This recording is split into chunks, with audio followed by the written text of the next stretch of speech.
जीवन अपने अंतिम पड़ाव पर है, बस चंद सांसें बची हैं मेरे पास। वादा किया था तुमने कभी कि अंतिम क्षण में तुम साथ होगी, दोगी ना ये हक? क्या संबोधन दूं? विराज। पत्र को मुट्ठी में भींचकर गोला बना दिया। आग को समर्पित करना होगा, सौम्या सोच रही थी।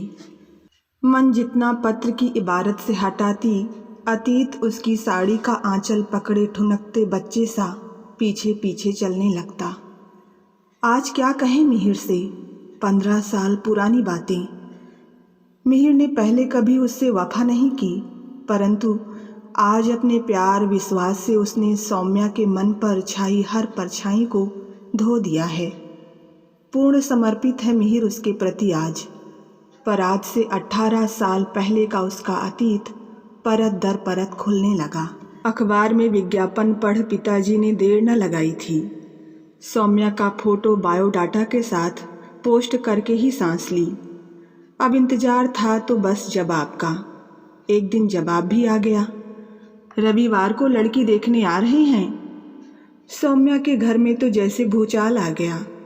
तैयारियां होने लगी युद्ध स्तर पर। एनआरआई लड़के धनाढ्य माता पिता को प्रभावित करने का हर प्रयत्न कर रहे थे पिताजी। सौम्या भी लजा जाती। दर्पण में चुपके चुपके कभी अपने दूध से उजले रंग को देखती तो कभी बादामी आँखों को। मिहिर ने सौम्या को देखते ही पसंद कर लिया था। बस एक ही शर्त थी, शादी अगले हफ्ते होगी, फिर कुछ महीनों तक इंतजार करना होगा। सब कुछ व्यवस्थित होने पर बुला लूँगा सौम्या को भी न्यूयॉर्क में। एनआरआई दामाद पाने की खुशी में पिताजी के पांव जमीन पर नहीं पड़ रहे थे। चाचा ताऊ सब ने समझाया, अरे अच्छी तरह छानबीन करके देना बेटी, इन विदेश में बसे लड़कों का क्या भरोसा, बताते कुछ हैं निकलता कुछ है। मिहिर का दिल्ली में शानदार फ्लैट। उसके मम्मी पापा और छोटे भाई से मिलकर पापा तो निश्चिंत हो गए थे। मम्मी थी कि हर वक्त बलैया लेती रहती, किस्मत की धनी है मेरी बेटी। और आने वाले 15 दिनों में वो श्रीमती मिहिर बन गई थी। शादी के शुरुआती दिन मिहिर के संग पंख लगाकर उड़ गए। पार्टी, घूमना फिरना, मिहिर की प्यार भरी बातें। एक छोटे से घर की लड़की सौम्या के लिए ये सब स्वप्न सा था। पर मिहिर के न्यूयॉर्क जाने के बाद वक्त जैसे थम सा गया था। लंबा चौड़ा घर, उसमें सास ससुर और छोटा देवर रोमी। दिन थे कि कांटे नहीं कटते। रातें जैसे डसने लगी थी सौम्या को। मिहिर से लंबी लंबी बातें होती फोन पर हर बार एक ही आश्वासन, जल्द ही बुला लूँगा तुम्हें जान, पल्लू से बंधा हूँ तुम्हारे, हुक्म करो तो सब कुछ छोड़कर आ जाऊँ तुम्हारे पास वापस। और हर बार उसके इंतजार में कुछ महीने और जुड़ जाते। शादी के बाद ही पता चला था मिहिर के पास कोई जॉब नहीं है विदेश में, बस हाथ पैर मार रहा है वहाँ जमने के लिए। शादी भी उसने मम्मी पापा के लिए की है। सौम्या कभी सास ससुर की सेवा में लगी रहती तो कभी छोटे रोमी से खेलती। सौम्या को लगने लगा था जैसे वो छली जा रही हो। मिहिर की सच्चाई से वाकिफ होने पर उसके सारे वादे खोखली बातें लगती, जिनका सच्चाई से कोई लेना देना नहीं था। माँ पिताजी से मिहिर की बड़ी शिकायतें की उसने, पर अब लगने लगा था जैसे माँ पिताजी उसका कन्यादान करके मुक्ति पा लेना चाहते थे। उस दिन मिहिर का फ़ोन सौम्या के भाग्य का फैसला कर गया। मैं अभी 4-5 साल तक भारत नहीं आ सकता। एक नई कंपनी लॉन्च की है मैंने, और हाँ, तुम्हें भी नहीं बुला पाऊँगा। मैं क्या करूँ फिर? सौम्या रो पड़ी उस दिन। माफ़ करना सौम्या, मैं आजकल मैरी के साथ रह रहा हूँ। शादी नहीं की, पर 5 साल तक का एग्रीमेंट है। निभेगी तो शायद शादी भी कर। मिहिर ने बात अधूरी छोड़ दी। मेरी कंपनी की 75% की पार्टनर है वो। समझ गई थी सौम्या, आगे कुछ न सुन पाई। अब वो क्या करे? जैसे खुशियों के सारे रास्ते बंद हो गए थे उसके लिए। मायके में भी ऐसा कोई नहीं था जो उसके जख्मों पर मरहम लगा सके। सास ससुर ने ही उसे संभाला। बेटा जैसा चल यहाँ तो तुम ही मिहिर की पत्नी मानी जाओगी। हम मिहिर की जगह तो नहीं ले सकते, पर हर चीज़ पर तुम्हारा उतना ही हक होगा जितना दोनों बेटों का है। अपने आप को संभालने में सौम्या को कई दिन लग गए। फिर समझौता कर लिया उसने। जीवन में सबको सब कुछ तो नहीं मिल जाता है ना। सास ससुर ने माता पिता की जगह ले ली थी। उनकी भी तो वो एकमात्र सहारा थी। रोमी अभी छोटा था। बेटे के गैर जिम्मेदारी ने उन्हें भी सौम्या का मुंह देखने पर मजबूर कर दिया था। मम्मी जी, मैंने बीएड किया है, मैं टीचिंग कर लूँ, मन लगा रहेगा। एक दिन सौम्या ने हिम्मत करके पूछ लिया तो सास ने सहर्ष मंजूरी दे दी। हालांकि वापस मायके जाने का ख्याल उसके मन में आया था, पर पिताजी से सारी बातें कही तो उल्टा उसे ही समझाने लगे थे। अपनी लड़ाई खुद लड़ो बेटा, फिर क्या कमी है तुम्हें? समाज में इज्जत है, पैसा है, मिहिर का नाम भी कितना है। क्या कभी सपने में भी सोचा था तुमने कि इतना सब कुछ मिलेगा तुम्हें? सौम्या ने काफ़ी सोच विचार कर स्कूल ज्वाइन कर लिया था। दिन पलटने शुरू हो गए। आधा दिन बच्चों को पढ़ाने में, बाकी घर के कामों में यूं ही बीत जाता। जीवन की कड़वाहट कुछ कम होने लगी थी। मिहिर का परिवार ही उसकी जिम्मेदारी बन गया था। उस दिन वो रोमी के कमरे में अचानक चाय देने चली गई। रोमी को उसके ट्यूटर पढ़ा रहे थे। सौम्या ने देखा रोमी को होमवर्क देकर वो स्वयं पेपर पर कोई स्केचिंग कर रहे थे। एक लड़की का सुंदर अक्स बड़ी तन्मयता से उकेरा जा रहा था। सौम्या को लगा जैसे सर के कागज पर वो स्वयं उतर आई हो। बड़ी बड़ी स्वप्निल सी आँखें और उन्हें ढकती धनुषाकार भौहें सजीव सी लग रही थी। कुछ पलों के लिए ठहर सी गई थी सौम्या। फिर सर की ओर देखा तो लगा जैसे चोरी पकड़ी गई हो। 28-30 साल का नौजवान, सजीले से नयन नक्श, ऊंचा माथा। हेलो, मैं विराज हूँ, एक फर्म में इंजीनियर हूँ, पार्ट टाइम में ट्यूशन लेता हूँ। उसने नज़रें चुराते हुए अपना परिचय दिया। सौम्या ठहर न पाई कमरे में, तेज कदमों से बाहर निकल आई। प्यार की भाषा आँखें खूब समझती हैं। जाने कौन सी मूक तरंगे उठती हैं कि बिना कुछ बोले ही सब कुछ अपना पराया हो जाता है। फिर तो विराज सौम्या के मन व विचारों के साथ लुका छिपी खेलने लगे थे। विराज की भी सौम्या के प्रति चाहत छुपी नहीं थी। सौम्या ही पूछ बैठी एक दिन, मेरे बारे में तो सब जानते हो, अपने बारे में कुछ नहीं बताओगे? क्या करोगी जानकर सौम्या? मेरे माँ पिता ने मुझे गोद लिया था किसी अस्पताल से, परवरिश की, सब कुछ मिला, पर दोनों एक एक्सीडेंट में मारे गए। पहले से ही अकेला था और भी अकेला हो गया दुनिया में। पढ़ाई पूरी करने के लिए पार्ट टाइम ट्यूशन कर रहा हूँ। दुख की रेखाएं विराज के चेहरे पर खींच आई थी।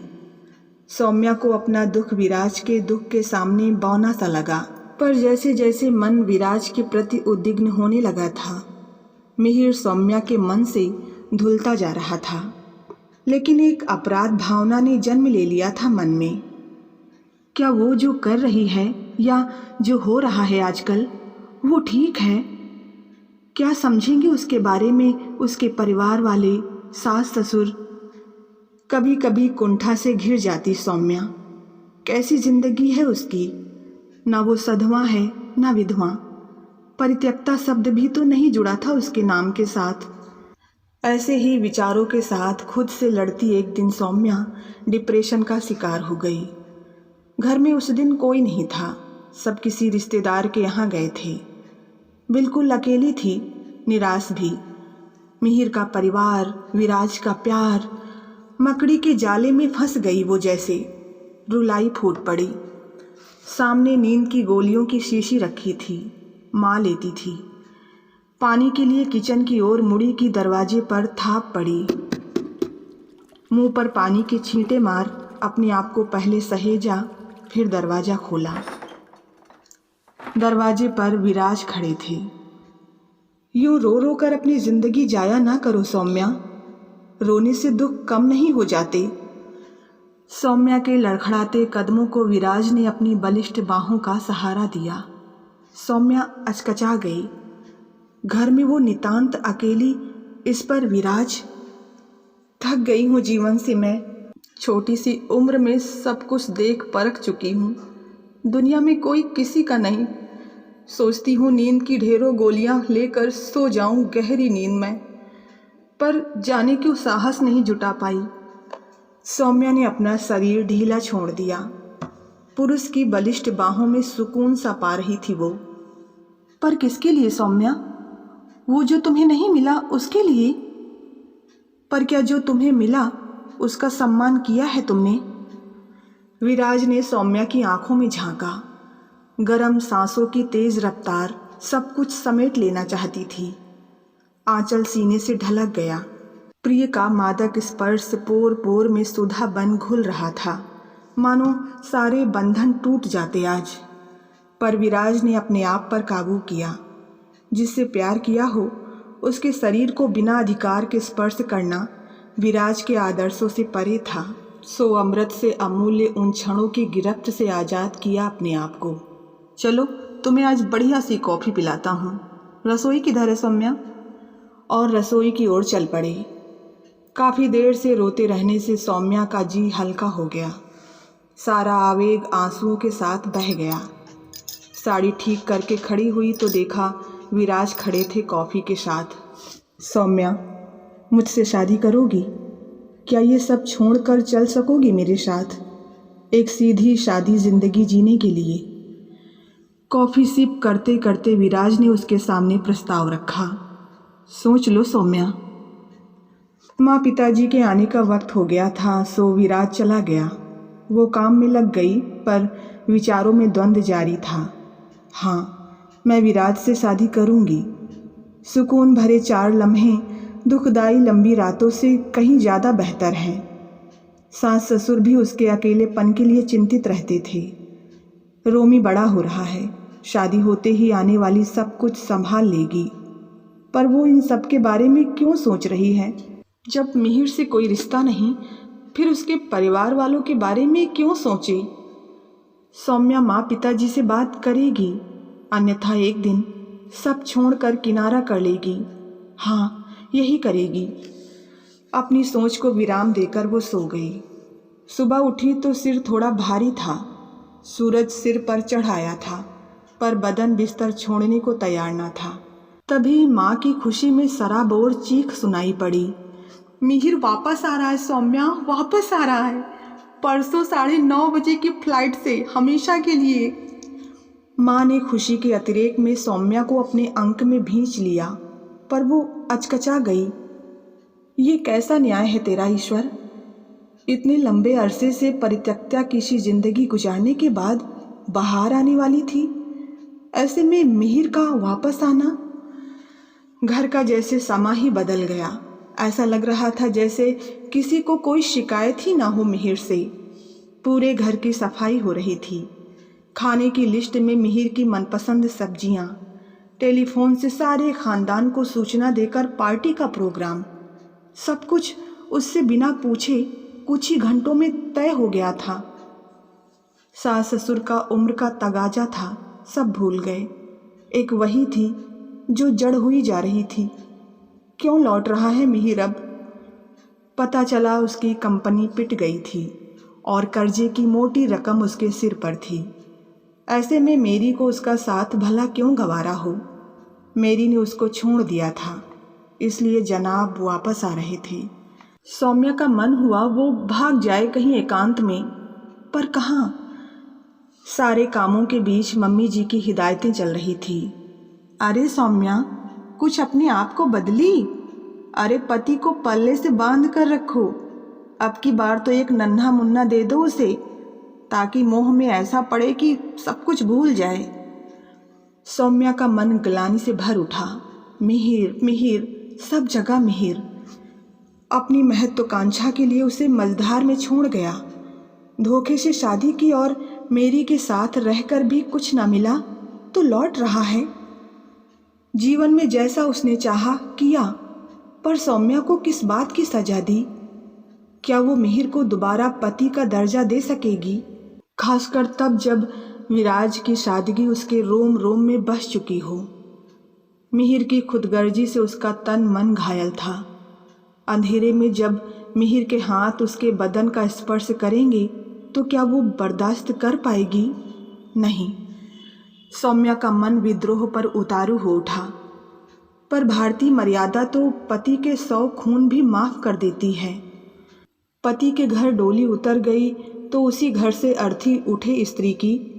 दादी की सीख उसके कानों में गूंजने लगी। ये त्याग, मर्यादा, सब कुछ स्त्री पर थोपे हुए ढोंग हैं। आदर्श थोप थोप कर देवी बना डालते हैं, पर इंसान के रूप में सही ढंग से जीने की इजाज़त भी नहीं देते। समाज के नियम से अब कोई और समझौता नहीं कर पाऊंगी मैं सदा के लिए तुम्हारे पास आ रही हूँ विराज। सौम्या ने फैसला कर लिया था। कुछ कपड़े सूटकेस में भर लिए, सारी रात बेचैनी में काट दी। सुबह से ही घर में लोगों का आना जाना शुरू हो गया था। सौम्या के माता पिता भी आए थे। सौम्या ने कमरे में ले जाकर जन्मदायिनी माँ को अपना फैसला सुना दिया। 2 खानदानों को तबाह ना कर बेटी। पहले चली जाती तो कोई बात ना थी, पर अब तो खुशियाँ अपने आप चलकर तेरे पास आ रही हैं। माँ के वही पुराने वाक्य समझाने धमकाने के पैतरे शुरू हो गए थे। तभी विराज का फोन आ गया। सौम्या, पति वापस आ रहे हैं। नया जीवन मुबारक हो तुम्हें। इतना स्वार्थी नहीं मैं कि अपने साथ तुम्हें कांटों में घसीट लूं, पर हाँ, इतना ज़रूर चाहूँगा कि जीवन के अंतिम पलों में जब सांसें साथ छोड़ रही हों तो तुम मेरे सिरहाने बैठी रहो, मुझे तलाशना मत। और विराज ने बिना कुछ उसकी सुने फोन रख दिया। उस दिन पिंजरे में बंद पंछी की तरह उड़ना भूलकर सौम्या ने भी जिंदगी से लड़ना सीख लिया था। मीता और वंश 2 बच्चे थे। अब अच्छी खासी उम्र भी हो गई थी सौम्या की, पर कभी मन के गहराइयों में खो जाती तो सोचती क्या नाम दे वो विराज को, स्वप्न पुरुष या एक हवा का झोंका जो उसकी ज़िंदगी के मायने बदल गया। आज विराज का ये पत्र फिर से सौम्या को अधीर कर रहा था। आज फिर वो किसी की नहीं सुनेगी, कोई बंधन नहीं मानेगी, विराज के पास जरूर जाएगी। मिहिर को उसने सब कुछ बता दिया। विराज का वो पत्र मिहिर के हाथों में सौंपकर अपना निर्णय भी बता दिया था। सूटकेस में चंद कपड़े डाले, ठीक उसी दिन की तरह पैर घर की दहलीज से निकाले, पर आज किसी ने ना रिश्तों की दुहाई दी ना रोका। पति ने स्वयं लखनऊ का टिकट देकर ट्रेन में बिठाया और फिर कहा, विराज का कर्ज है मुझ पर सौम्या। तुम्हें मुझे वापस सौंप कर उसने मुझ पर बहुत बड़ा एहसान किया है। तुम निश्चिंत होकर जाओ। तो बस आज की कहानी में इतना ही। कहानी पसंद आई हो तो वीडियो को लाइक करें। चैनल पर नए हैं तो सब्सक्राइब करना ना भूलें। मिलते हैं नई कहानी के साथ। धन्यवाद।